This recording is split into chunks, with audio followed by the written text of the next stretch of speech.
সুপ্রিয় দর্শক আসসালামু আলাইকুম, কেমন আছেন আপনারা? নিশ্চয়ই ভালো আছেন। আজকের ভিডিওতে আপনাদের সবাইকে স্বাগত জানাচ্ছি। আজকে আমি আপনাদের সাথে শেয়ার করব সদ্য যারা মা হয়েছেন তাদের জন্য 3টি গুরুত্বপূর্ণ পরামর্শ, নবজাতক ও মা উভয়ের জন্য। চলুন জানাচ্ছি সেগুলো কি কি। কোনো নারী যখন প্রথমবার মা হন এটা তার জন্য অনেক আনন্দ একটা সময়, কিন্তু ডেলিভারির পরে মায়েদের শরীর দুর্বল থাকে, হরমোনাল বিভিন্ন পরিবর্তন হয়, ব্লিডিং হয়। এছাড়া সিজার হলে তাদের তো অবশ্যই পেটের অংশে সেলাই থাকে, অথবা নর্মাল ডেলিভারির ক্ষেত্রে যদি সাইড কাটার প্রয়োজন হয় তাহলে নিচের দিকে সেলাই থাকে। সব কিছুর সাথে তাল মিলিয়ে গিয়ে মায়ের মাঝে মাঝে বিরক্ত লাগতে পারে। তখন অনেক নবজাতকও দেখা যায় একটু বিরক্ত করে। বিরক্তটা এরকম যে যেহেতু নবজাতক শিশু, সে মাত্র পৃথিবীতে এসেছে, সেও সব কিছুর সাথে অ্যাডজাস্ট করতে তারও সময় লেগে যায়। অনেক বাচ্চা দেখা যায় সারাদিন ঘুমায়, সারা রাত জেগে থাকে, আবার অনেক বাচ্চা সারা রাত ঘুমায়, সারা দিন জেগে থাকে, আবার অনেক বাচ্চার ঘুম একেবারেই কম থাকে, জেগে থাকার পসিবিলিটি বেশি, আক্কি করছে, শিশি করছে, কান্নাকাটি করছে। সব মিলিয়ে মায়ের বিরক্ত লাগতে পারে। যদি এরকম কখনো বিরক্তিবোধ আসে তাহলে নিজেকে আপনি সামলে নেবেন। এটা বলে বোঝাবেন যে আমি তো মা, আমাকে এগুলো পারতেই হবে, আমি না পারলে তো আমার সন্তানকে কেয়ার করার মতো কেউ নেই। এবারে বাচ্চাদের বেলায় বলি, যেটা নবজাতকদের নিয়ে সবথেকে বেশি কমন কোশ্চেন থাকে, সেটা হচ্ছে খাবারের ব্যাপারটা। অনেক সময় আপনারা শুনে থাকবেন যে 2 ঘন্টা পর পর বাচ্চাকে খাওয়াতে হয়। এটা কিন্তু সব বাচ্চার ক্ষেত্রে প্রযোজ্য নয়। কারণ কি, এখানে একটা বিষয় আপনাকে জেনে রাখতে হবে, সেটা হচ্ছে মায়ের দুধের 2টো অংশ। প্রথম অংশে থাকে পানি, পরের অংশে থাকে প্রোটিন। যে বাচ্চারা হেলদি হয় সে বাচ্চারা করে কি, যে অল্প কয়েক সেকেন্ডের মধ্যেই পানিটা খেয়ে ফেলে, এরপরে প্রোটিনটা খেয়ে ফেলে, তারপর তাদের পেট ভরে যায়। কিন্তু যে বাচ্চাটা দুর্বল থাকে সে বাচ্চাটা করে কি, যে একটু একটু করে সে পানিটা খেতে খেতে হয়তো দুর্বল হয়ে যায়, আর সে খেতে চায় না বা সে ঘুমিয়ে পড়ে। তখন পর্যাপ্ত পরিমাণে প্রোটিনটা তার পেটেই যায় না। আর আক্কি শিশি তো এই সময় বাচ্চারা বেশি বেশিই করে। এর ফলশ্রুতিতে হয় কি, যে খাবারটা পেট থেকে বেরিয়ে যায় আর বাচ্চা হয়তো ঘুমাতে গেলেও ঘুম থেকে উঠে পড়লো বা ঘুমালো না, তখন মায়ের বিরক্ত হতে পারে। আর এই দুর্বল বাচ্চাটার ক্ষেত্রে যদি আপনি 2 ঘন্টা পর পর খাওয়ানোর চেষ্টা করেন তাহলে আপনার বাচ্চারই ক্ষতি হবে, ওজন বাড়বে না বা পর্যাপ্ত পরিমাণে সে পুষ্টি পাবে না। সেই জন্য অবশ্যই আপনাকে যেটা নিশ্চিত করতে হবে সেটা হচ্ছে কি, আপনার বাচ্চা যেন আপনার প্রপার ব্রেস্টটা খায়, ব্রেস্টের সব অংশগুলো পায়, সেটা আপনি নিশ্চিত করবেন। সেটা করবেন কিভাবে? যখন বাচ্চা ব্রেস্টের 2টো অংশই খেয়ে ফেলবে, মানে প্রথম স্তরে পানি ও পরের স্তরের প্রোটিনটা সবটাই যখন খেয়ে ফেলবে, তখন আপনার ব্রেস্টটা পাতলা হয়ে যাবে। এক্ষেত্রে একটা টেকনিক অ্যাপ্লাই করবেন, সেটা হচ্ছে যে বাচ্চা প্রপার ব্রেস্টটা একটানে খেয়ে ফেলে তার বেলায় তো কোনো কথাই নেই, কিন্তু যে বাচ্চা দেখা যায় যে একটু খেয়ে ঘুমিয়ে পড়ে, তখন সেক্ষেত্রে ঘুম থেকে উঠলে আবার আপনি একই ব্রেস্টই খাওয়াবেন। ওই ব্রেস্টের প্রোটিনটা যেন সে পায়, যেহেতু সে পানিটা খেয়ে ঘুমিয়ে পড়েছে। এর পরবর্তীতে অন্য ব্রেস্টটা খাওয়াবেন। বাচ্চাদের বেলায় যে জিনিসটা হয়ে থাকে অনেক সময়, যে কিছু কিছু বাচ্চা আছে শুধু একটা ব্রেস্ট খেতে চায়, অন্য ব্রেস্ট খেতেই চায় না। আর এ সময় মাও অনেক সময় না বুঝে বা আদর ভালোবাসার ছলে করে কি, যে ব্রেস্টটা বাচ্চা খেতে চায় শুধু সেটাই খাওয়ায়, অন্যটা খাওয়ায় না। এটা কখনোই করবেন না। ঘুরিয়ে ফিরিয়ে 2টো ব্রেস্টই আপনি বাচ্চাকে খাওয়াবেন, কখনো ডানে কখনো বামে, কখনো ডানে কখনো বামে, এভাবে ঘুরিয়ে ফিরিয়ে আপনি বাচ্চাকে সবগুলো ব্রেস্টই খাওয়াবেন।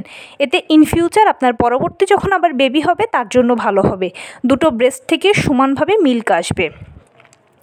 এবারে যেটা ইম্পর্ট্যান্ট সেটা হচ্ছে যে কি, অনেক নবজাতক শিশু দেখা যায় যে ঘন ঘন শিশি করে, ঘন ঘন আক্কি করে। মায়েরা টেনশন করতে পারেন, এটা টেনশনের কোনো কারণ নেই। ঘন ঘন আক্কি শিশি এগুলো স্বাভাবিক ব্যাপার, প্রথম 15 দিন 1 মাস এরকম হয়, তারপর আস্তে আস্তে সময়ের সাথে সাথে দেখবেন স্বাভাবিক হয়ে এসেছে। প্রথম দিকে বাচ্চাদের আক্কি একটু কালচে বর্ণের হয়, তারপর সময়ের সাথে সাথে এটা ঠিক হয়ে যায়, এটাও স্বাভাবিক বিষয়। শুধু খেয়াল রাখবেন আক্কি বা হিসি করার সময় সে কান্না করছে কিনা।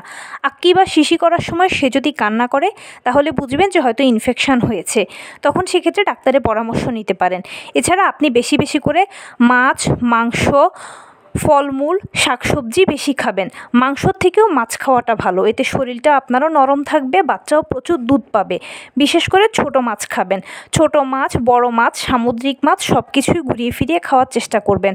অল্প অল্প করে আপনিও খাবেন, বাচ্চারও পেটের সাথে খাবারগুলো অ্যাডজাস্ট করবে, আর এগুলো বাচ্চার জন্য ভালো হবে।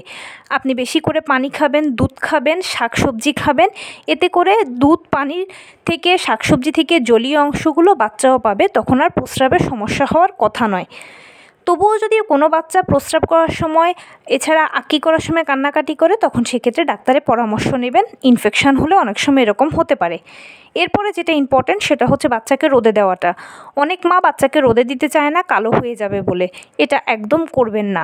বাচ্চাকে পর্যাপ্ত পরিমাণে রোদে দেবেন। এই সময়টাতে কি যে বাচ্চা কালো হওয়ার থেকেও এসেনশিয়াল হচ্ছে আপনার বাচ্চার যেন জন্ডিস না হয়, কারণ রোদ থেকে ভিটামিন ডি পাবে। এই ভিটামিন ডিটা ছোট বাচ্চাকে বা নবজাতককে জন্ডিসের হাত থেকে রক্ষা করে।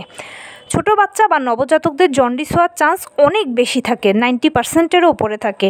তাই বেশি বেশি করে ওদেরকে আপনি রোদে দেবেন। যখনই দেখবেন যে বাচ্চার হাত পা হলুদ হয়ে গেছে, চোখ হলুদ হয়ে গেছে, তখনই বুঝবেন যে জন্ডিসের একটা ভাব আছে। আপনি যদি বাচ্চাকে রোদে দেন নিয়মিত করে, তাহলে দেখবেন যে এই সমস্যাটা হবে না। আর যদি দেখেন যে বাচ্চার হাত পাগুলো চোখগুলো বেশি বেশি হলুদ হয়ে গেছে অস্বাভাবিক আকারে, তখন দ্রুত ডাক্তারের শরণাপন্ন হবেন। এটা জন্ডিসের একটা লক্ষণ।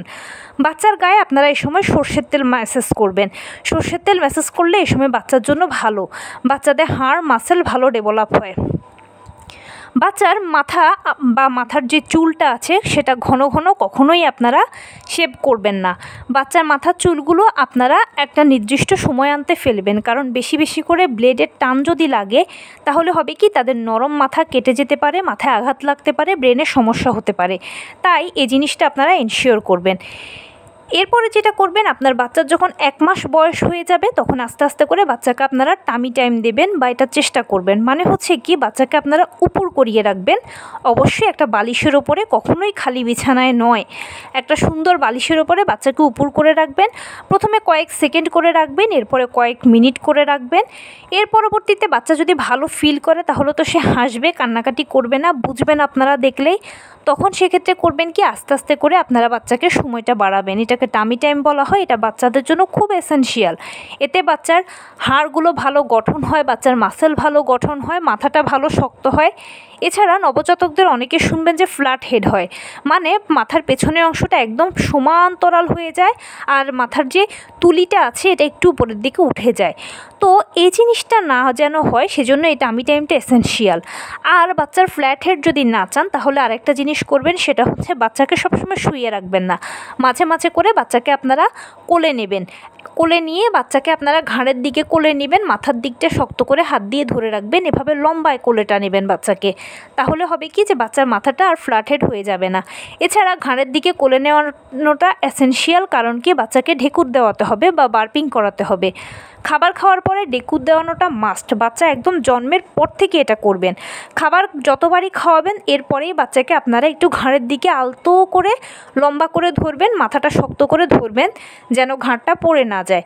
এভাবে করে কতক্ষণ পেটের উপরে আলতো হাতে আপনারা যখন প্রেস করবেন তখন দেখবেন যে সে ঢেকুর তুলেছে। তাহলে তার আর গ্যাসের সমস্যা হবে না। নবজাতকদের কিন্তু গ্যাসের সমস্যা প্রচুর হয়ে থাকে। এই কাজটা যদি করেন তাহলে গ্যাসের সমস্যা হবে না। আর ফাইনালি যেটা বলবো সেটা হচ্ছে যে অবশ্যই মাছ খাবেন, শাকসবজি খাবেন, বেশি বেশি করে ফলমূল খাবেন। এক এক দিন এক একটা খাবেন, তাহলে এক এক দিন এক একটা বাচ্চার সাথে অ্যাডজাস্ট করবে। তো এই ছিল আজকের ভিডিও। কেমন লাগলো বলুন। যদি ভালো লেগে থাকে ও হেল্পফুল হয়ে থাকে তাহলে প্লিজ লাইক কমেন্ট শেয়ার করতে একদম ভুলবেন না। আর সেই সাথে আমার চ্যানেলটিকে সাবস্ক্রাইব করার বিনীত অনুরোধ রইল।